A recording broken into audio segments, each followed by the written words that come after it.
College football is back, and we're back on the Big Mountain, where we bring you a fresh take on college football betting focused on the Big Ten and the Mountain West.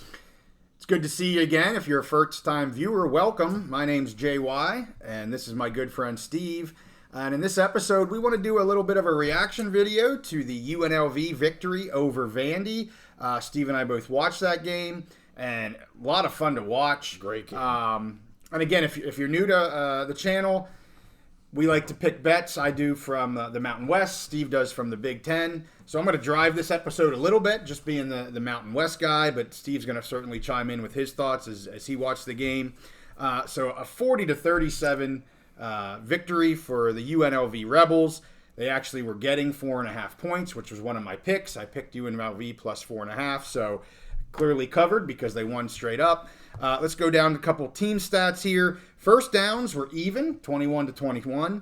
Total yards, Vandy actually was 420, and UNLV was 403, so just a few more yards for Vanderbilt. Possession time, 31.5 for Vanderbilt, 28.5 for UNLV. That really was skewed more in the beginning of the game until UNLV got going there. But then the two huge stats that really tell the tale of this game. Third down conversions, the Rebels, 11 of 20, so solid. You're right there at 50%, just over 50%. Vandy, 7 of 19. Not so good. Not as good. And then turnovers, which was the story of the game, in my opinion. You know, the Rebels turned it over twice with 2 picks. Vandy turned it over 4 times, 3 fumbles, 1 interception. And to me, that is the story of why the Rebels pulled off, we'll call it a mini upset. I don't want to offend anybody, but, you know, the line was for Vandy to win. So let's get into it here. We'll go down through the game here real briefly. Game starts out. Brumfeld in at quarterback, the starting quarterback. He left with an injury early on. Then Maeva came in, freshman. You're wondering, what's going to happen. Now, he's from Las Vegas. They're in Rebel territory. They've played at UNLV. So, an awesome time for him to get a start, or him to get in the game. Not a start, but for him to get in the game. He had to be full of adrenaline at that part, I would think. And I think we both agree. He had a pretty nice game for a freshman coming off the bench. Yes. So again, solid game after he was able to find, a little rusty obviously there, or a little bit just kind of in the moment, but he ended up at 19 of 33, 261 yards, 1 touchdown, 1 interception, but then he had 7 rushes for 29 yards and 1 touchdown, and that touchdown run was fantastic. So kind of a little bit of a dual threat there. He can both throw and run. So I was really impressed with him. But UNLV was down early, 17-0. Wasn't looking good for the Rebel fans. Wasn't looking good for us as bettors. And looking at the pick, that was 17-0 early in the second. And just was a bit of a struggle.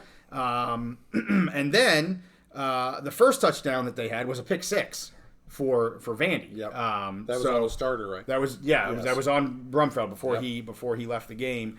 But then the second quarter, just a completely different story. I mean, they just flipped it around night and day, yin and yang, however you want to call it. They scored 20. They, being the Rebels, scored 20 points in the second quarter, starting off with a touchdown from Jaden Thomas, a nice 21-yard run. Then going into their next possession, they had a 27-yard field goal. And then Vandy actually, on the possession right after the field goal, on second down, fumbles the ball. Yeah. Williams with a 41-yard return for a touchdown. We were going nuts when that happened. We were going nuts. And look who's in business all of a sudden. I mean, talk about changing the tide there. Just incredible stuff. And then with 38 seconds left, the defense picks off Vanderbilt's quarterback. They're able to get a couple yards, hit a 31-yard field goal. There's your 20 points in one quarter, and you're up 20-17 at the half. So, again, kind of a amazing turnaround. Yin and yang there. Down 17, then you're up at the half. So, tale of 2 quarters. Yeah. Anything you want to say there for the first half? I agree with you on Maeva. Yeah. It changed the game with him totally coming in. Dual threat, like you mentioned. He made a ton of great throws. Had made plays with his legs. Yep. Sometimes you get that with a backup quarterback coming in because the opposing defense prepares for the starter. His tendencies, they've been working on that, and you get a backup quarterback, especially if he's different, if he plays a different kind of style. But very impressed at halftime, felt great about this kid coming in and leading this team.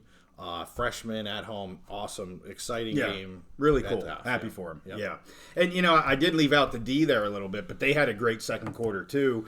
I mentioned the one fumble recovery, but they had 2 fumble recoveries and an interception in that quarter. So, again, it wasn't just the offense turning it up. The defense also turned it up. And, again, it was just a complete 360, 180, whatever reversal of what you were seeing in the first quarter. Quick strike plays from the defense and the offense and the defense. Quick strikes and Open the third quarter, opening drive. UNLV has the ball, 13 plays, 59 yards, kicks a 34-yard field goal. So again, you get the ball, you want to get some points on that. They do kind of open the spread there a little bit. Nice sustained drive. Vandy gets the ball, 9 plays, they lose a fumble again. So again, really just picking up in the third quarter where you left off, and at least it seemed like you're picking up right in the third quarter where you left off in the second.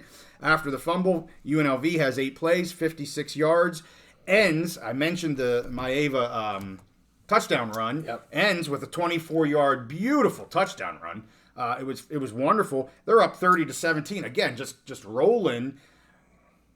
But they come back down to earth a little bit here. I should say Vandy elevates their play probably more than UNLV coming back down to earth. 8 plays, 64-yard touchdown to start the fourth quarter for Vanderbilt. We're in a game. Yes. We're in a game. Fourth quarter, total points scored, 30 points for both teams. So, really fun game to watch. It was a lot of fun. First quarter, we were kind of down. Got really exciting in the second. Very competitive in the third. And then just points in the fourth. Perfect college football game. Absolutely. Really, really fun to watch. Vandy added a field goal to make it 30-27. Vandy then adds another field goal to make it 30-30 towards the end of the game.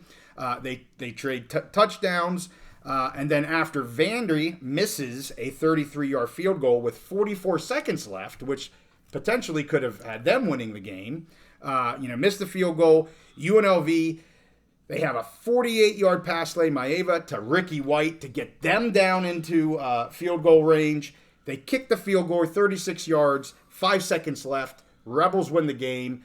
Perfect ending to maybe not the perfect start, but a really good college football game, a game that I thought UNLV could win. The Rebels pull it off. Really happy for them. The TV announcers almost kind of made it sound like UNLV should just kind of play for overtime there. Yes. But they didn't. Nope. They pushed the ball, made the big play, and got the win, which was exciting. I think Maeva, he did have a late interception. Yes. In the fourth. And I was thinking, did UNLV and their freshman quarterback crash back to earth? Yeah. But no. Right, they had a good defensive stand, Yep. got the ball back, and like I said, pushed the ball downfield at the end of the game to win. Which, and my opinion, as far as Maeva, I don't know what the status is on the starter. Yeah, I don't either. I didn't look at that today. Yeah, so something you and I talked about off camera. Honestly, this kid, I would keep giving him the keys to the offense. Freshman played great. He, at this level, if you can have a quarterback that is dangerous in 2 phases, with his legs and his arm, and he's a freshman, you can continue to develop him. Makes the offense incredibly dynamic, and it makes you harder to defend. Now the defense, when they're preparing next week to play UNLV, if they think he's going to be the starter, they got to make a plan to defend him as a runner and as a passer. I was highly impressed, and I'm excited about UNLV going forward this season. Yep. So, hey, again, if you're new to us, check out some of our previous videos. We did do a Mountain West preview video. You might want to check that out.